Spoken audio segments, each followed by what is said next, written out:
So in the last installment, we set up the game so that we have a ship that we can control and it's flying through our long 6,000 pixel level. But now we want something to actually stay away from or shoot. So let's go add a new object for an enemy. And I'm going to go ahead and just use some of these other ships for enemies. I'll use the red player ship and we'll add that to the game. Okay. And I'll add another red player ship because we don't want all the enemies to be exactly the same, and we'll add that in as well. So I've just added a few different ships. I'll show you how to randomize that in a future lesson, but for now, let's just make ships pop up as we're flying along. So let's go to level 1 events, and the first thing I'm going to do is add a new event. And I want to do this every so much amount of time. And so I'm going to add a condition for when a timer reaches a certain value. And so I'm going to, let's say we want ship to show up every 5 seconds. And so I'll set the timer's name to enemy spawn. Okay. And we'll say okay. And then every time that the enemy gets spawned, we'll add an action and for now, let's just choose one of these. Let's use this one. And we will create an object of this type. And the X position, we could just always stick them in the right spot or in one spot, but I think what I want to do is do a random position.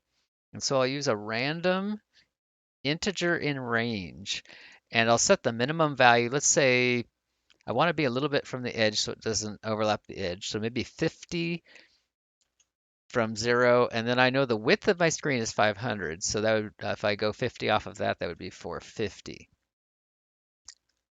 And so I have a X position in that range. And then the Y position, I just want to make sure that it gets created off the screen.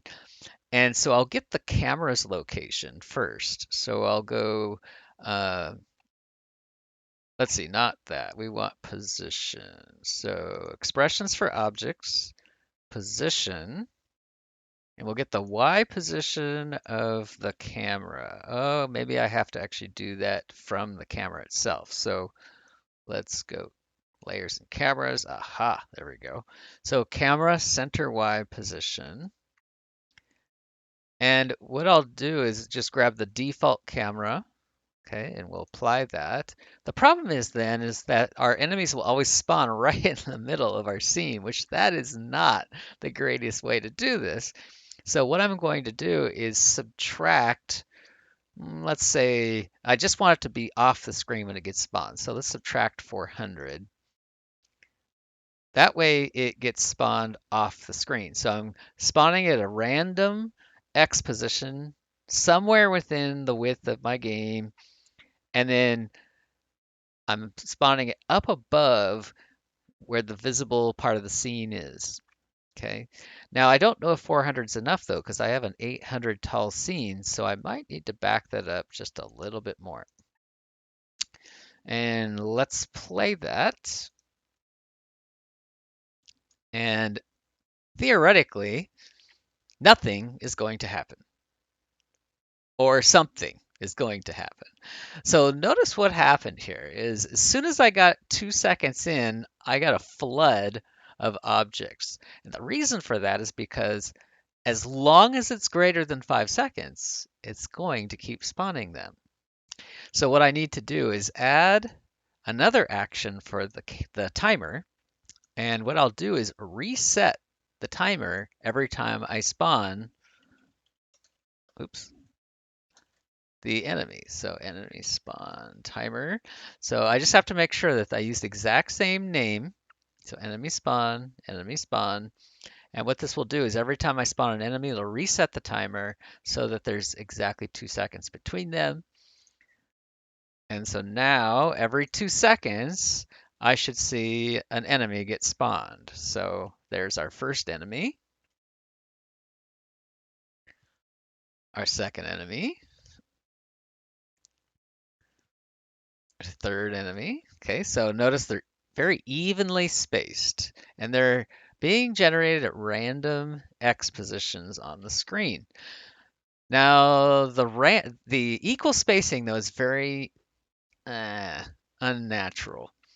And so I think what I'm going to do is change this 5 seconds to be something random. And so what I'll do is I'll take that 5 seconds and then I'll go grab a random number. And we're going to grab a random float.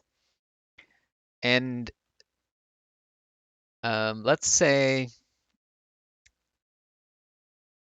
0.9 to 1.2 or zero point 0.8 to 1.2. And what that will do, we'll apply that. We're going to multiply our 5 seconds times a number between zero point 0.8 and 1.2. And what that will do is it'll always be close to 5, but it will vary a little bit. And if you want to have more variation, just make these numbers smaller and larger so you have a broader range. And then I'll hit OK and we'll play that. And now there's our first enemy. Now I think I said 2 seconds before, but um, okay, notice it's a little bit different now.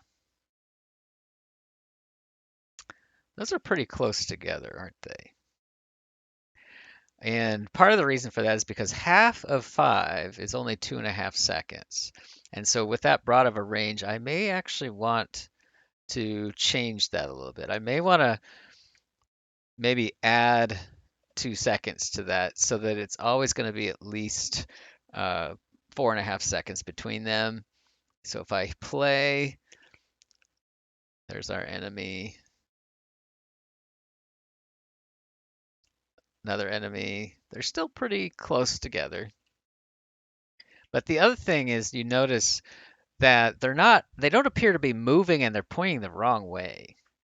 So when I spawn these enemies, one of the things I'm going to want to do is immediately turn it around. So I'm going to take that and change its angle. So we'll set the angle to be 180, so 180 degrees, which is turned all the way around. So that's the first thing I want to do. And that way they're pointing the right way. The other thing I want to do is I want to make them look like they're actually moving towards us.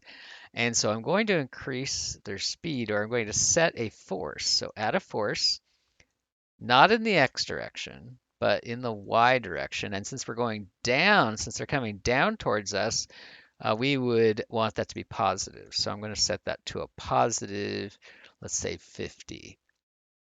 And that'll be a permanent force because we want it to keep moving at that speed after this event is done. So we'll hit play. And now when our enemy spawns, notice it's flying towards us, which also means there's going to be more of a gap between our enemies. Okay, and so notice, all right, and then we just have to tune then the numbers in our random timer until we get the spacing that we want.